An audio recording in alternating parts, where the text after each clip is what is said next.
everyone, I hope you're all doing well today. So with the continuation of the videos on base herbal medicine, today I will be talking all about medicinal oils and how to make them.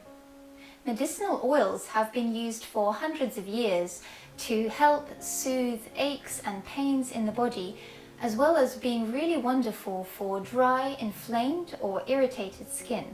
And they are also the first step and base to creating things like salves, creams and butters. Oils work in a very similar way to tinctures to extract and preserve the medicinal qualities of a plant. And they are also really great at extracting the volatile or essential oils of a plant. They're really simple to make and to keep on hand, and they're also really great to gift to others. And if done well and stored properly, they can last for a really long time. They're also just a lot of fun to make, and after teas and herbal infusions, they're definitely my next most used herbal practice and definitely my most favorite one. So today I'm really excited to share this video with you and talk all about medicinal oils, and I really hope you enjoy this video and find it useful, and I hope that it inspires you to have a go at making some of your own oils and experimenting and just having some fun. So let's get into how to make medicinal oils. To start with, there are two main ways of crafting medicinal oils: the long infusion and the hot infusion. Both methods are very effective depending on how much time you have and what type of plant you will be using. The long infusion will work for almost any kind of plant and will require the oil to sit in a cool, dark place for around 4 to 6 weeks for the full extraction to happen. On the other hand, the hot infusion can be achieved within a matter of hours if necessary, and does require an external heat source to extract the medicinal qualities of the plant. However, it is likely that using this method will not give you the most potent and strongest extraction. However, this method can be quite useful in certain cases when using plants like pine or calendula, which tend to have quite a lot of resinous properties, and these resins can be quite difficult to extract using just the long infusion alone. So in this particular case, a hot infusion can be quite helpful. However, heat does essentially break down plant matter and can affect the overall potency of the medicinal qualities of your plant. So personally, I try to stick to the long infusion myself, but you can try both methods and experiment and see which one works best for you. So for both methods, you will simply need your herbs of choice and your oil. Your herbs can be fresh or dried. However, it is really recommended to stick to dry herbs when making oils, as this helps to prevent any kind of water content mixing in with the oil and causing it to spoil or create mold. And this is especially important when making any kind of culinary oils meant for internal use, as fresh herbs mixed with oil can very easily lead to bacteria growth and things like botulism, which is really dangerous. So in this case, only dry herbs should be used.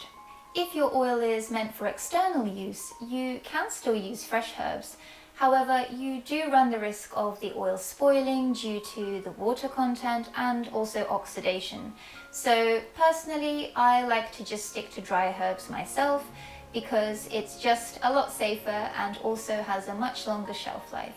Also, if you are making the oil to gift to someone or crafting it to sell, you should definitely use dry herbs, as they have a longer shelf life and are much more reliable. For the oil, you can really experiment and see which oil you like to work with the most. If your oil is going to be made for external use, you can use things like olive oil, sweet almond oil, avocado oil or jojoba oil. And if your oil is for culinary use, then generally olive oil works the best. I typically really enjoy working with olive oil, as it's just really healthy and really lovely on the skin, and it's also a really affordable option compared to some of the other oils out there. But as these oils are a topical sort of medicine, then you can really experiment and just have fun and have a go and see which one you prefer to work with. So let's start with the long infusion. First, you will need to put all your herbs in a jar. Now, like with making tinctures, you also have two methods, the Folk method and the more precise ratio method, and both are very effective. For the Folk method, take a clean jar and fill it about 2/3 of the way full with your dry herbs, as they will also tend to expand with the addition of oil. Also, try to cut them up or break them up a little bit before you put them into the jar. Now, cover your herbs with your oil of choice, making sure the plants are completely submerged with an inch or two of oil above the plant material. And if you want to use the more precise method, then simply aim for a ratio of around 1 to 5 of plants to oil. So 1 part dried plants and 5 parts oil. From here, simply close the lid and leave your jar in a cool and dark place for around 4 to 6 weeks for the full extraction process to happen. And just remember to shake it every now and again when you remember. And that's really it for the long infusion. The straining and the storing process is the same for both methods, so I'll talk about that in a second. And let's jump to how to make the hot infusion. So for the hot infusion, the beginning of the process is the same. Put your herbs into your clean jar, cover them with your oil, but this time don't close the lid. Also, for this process, you will need either a heat-proof jar or a pan to heat your oil in. From here, fill a pot around 1/4 of the way full with cold water, and then place your heat-proof jar or your pan with your oil into the pot of water, making a sort of double boiler situation. Now bring your double boiler situation to a low heat and let everything simmer for around 4 to 6 hours. You don't want the oil to get really hot, but you want the water around it to keep simmering. And also just make sure to fill up the pot with more water during this period, as the water will evaporate. Once the process is complete, you can then take your jar off the heat and leave it to cool down completely before straining the oil. Now, whichever method you use, the straining process is exactly the same. Take another clean jar and use something either like a good strong cheesecloth or even a tea strainer to strain your oil into your clean jar. And make sure to really squeeze out all the last drops of your lovely medicinal oil, and then close the lid.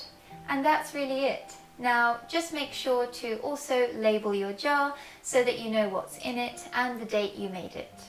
Oils have a really good shelf life and can keep for around 2 to 3 years in the fridge, or for around 1 year in a cool, dark place unrefrigerated. You can use your oil simply on its own or craft it into something else like a body butter or a salve. They are just really versatile. Oils are really wonderful to give as gifts or simply to have on hand, so I really hope that you also have a go and experiment and enjoy making some of your own oils. So thank you so much for watching today. I really hope you enjoyed the video and found it useful, and let me know in the comments below if you are also making some of your own oils at home. I always love to hear from all of you. I hope you have a beautiful day or night, and I'll see you in my next video.